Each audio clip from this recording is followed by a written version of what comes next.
In this video, we are going to talk about how women feel about the MGTOW philosophy and how it affects them in today's dating market. More importantly, how it will affect their future. Primarily, we will focus on women who identify themselves as feminists. The feminist movement as well as women in general have made it very clear what they want from their men.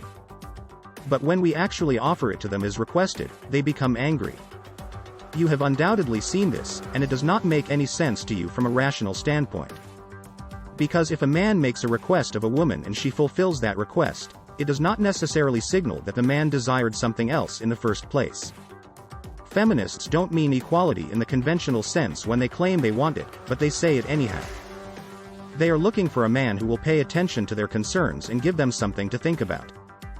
At long last, a segment of men has emerged that treats women as equal to themselves and ignores them in the same way that women, in general, ignore men.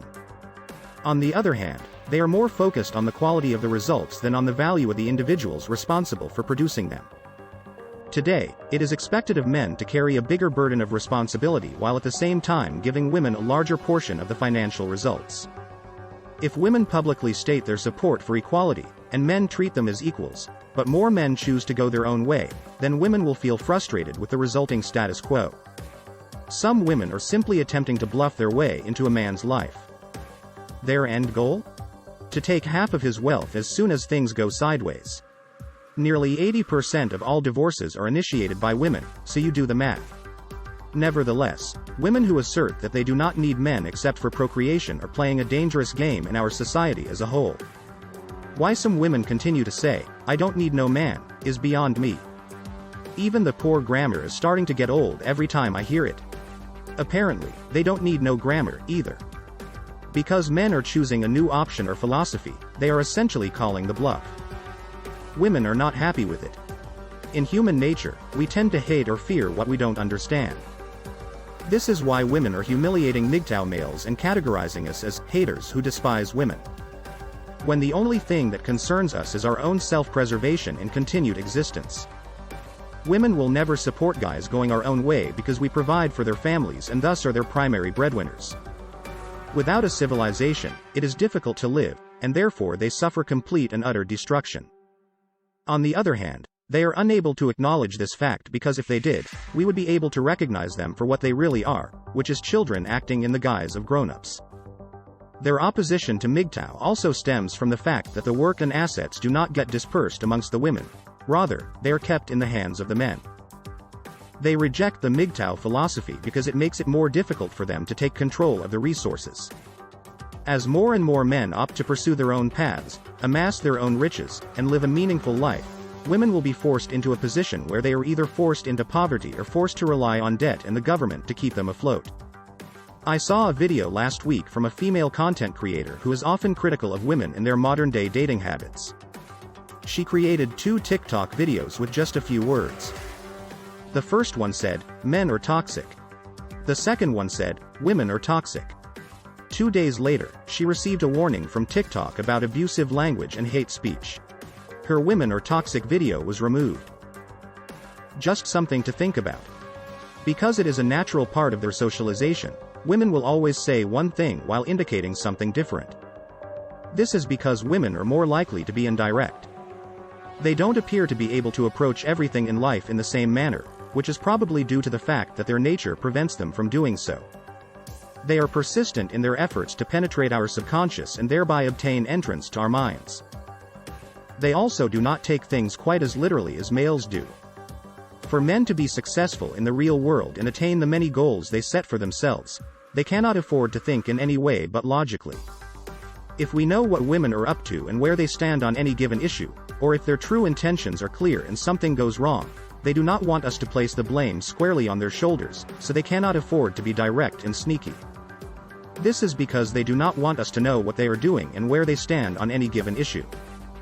They loathe MGTOW because it stands in direct opposition to everything they preach and advocate. They are upset with us because we took their statements literally rather than merely hearing them and then placing them in the appropriate context. Women, if you want to fire us, please give us a severance package and let us move on. If you do not require our services, we will leave immediately. It is no longer sufficient motivation for a man to stay in a relationship and accept all the associated risks. When men went off to war and died, their ordeals of anguish and suffering were typically over in a relatively short amount of time. According to the statistics, a man's life is in a much more dire position if he goes through a divorce and loses his home, his children, his wife, and his sense of purpose than if he is killed in combat. This is especially true in modern times. We are headed in the direction of having a love-off with each other. And women expect males to cooperate with them by essentially falling for their traps and playing a game with them. As a result of the fact that males are more willing to marry and care for women if they project vulnerability, women might gain strength by acting as though they are vulnerable. Since women are growing more independent and forceful, men will go their separate ways and search for other reasons to live in addition to the need to shield their wives and daughters from harm. Apparently, women do not require our protection. But when someone breaks into your home at 2 a.m., is the woman running down to confront the intruder, or would it be her man? The question, therefore, becomes, why should we remain present in the first place? In a certain way, women want males to be in their lives so that they can be cared for and have their concerns listened to. On the other hand, women want men to think that they don't need our help so they may continue their independence. Many women in Western societies have been obliterated as a direct result of feminism and its promise of freedom from men. Because of their dissatisfaction with their work and the fact that they are rapidly becoming self-delusional and lonely cat lady types of people, women have a greater need for men than they know. However, so long as doing so is not seen to be within the bounds of social acceptability, they will not admit this fact. As our culture continues to become more conservative over the next decades, it is unavoidable that they will admit it at some point in the future. After that, women will argue that they can't survive without men. It is not because this is the case, rather, it is because it is currently seen to be trendy to make statements of this nature today. We will witness a substantial increase in the number of men answering their appeals and coming to aid them in the return to the relationship that is commonly referred to as the conventional one. The neo-traditionalist movement will make a resurgence once they have solicited the assistance of men. It is almost inevitable that we will witness a great number of men answering their calls and appearing to aid them whenever they call out for men to assist them. In this environment, women will suddenly act as though they care about men, and as a result, they will be able to successfully bring men back to the negotiation table once more. Again, the philosophy of MGTOW does not mean that men hate women. That is where women simply get it wrong. MGTOW not only educates men about female behavior, but also informs men that there is no way to win the battle against female nature. According to some feminists, you either choose to be a feminist man or a macho conservative male, or maybe something in between. Neither option is better than the other. As a direct consequence of this, we have no choice except to leave and extricate ourselves from the predicament. One of the issues is that there is no formula for males turning their backs on women and ignoring the opportunity to communicate with them. This is one of the concerns. Feminists are perfectly aware of this fact deep inside their souls, but they are hesitant to admit it publicly for fear of frightening the eager slaves that they already have. Instead, they resort to attacking males who choose to go their own way by slapping the label of misogynist on us because we don't want to serve as a woman's slave. I was having drinks with some friends the other night and the waitress was curious about our conversation. She was 21 or 22 and in college.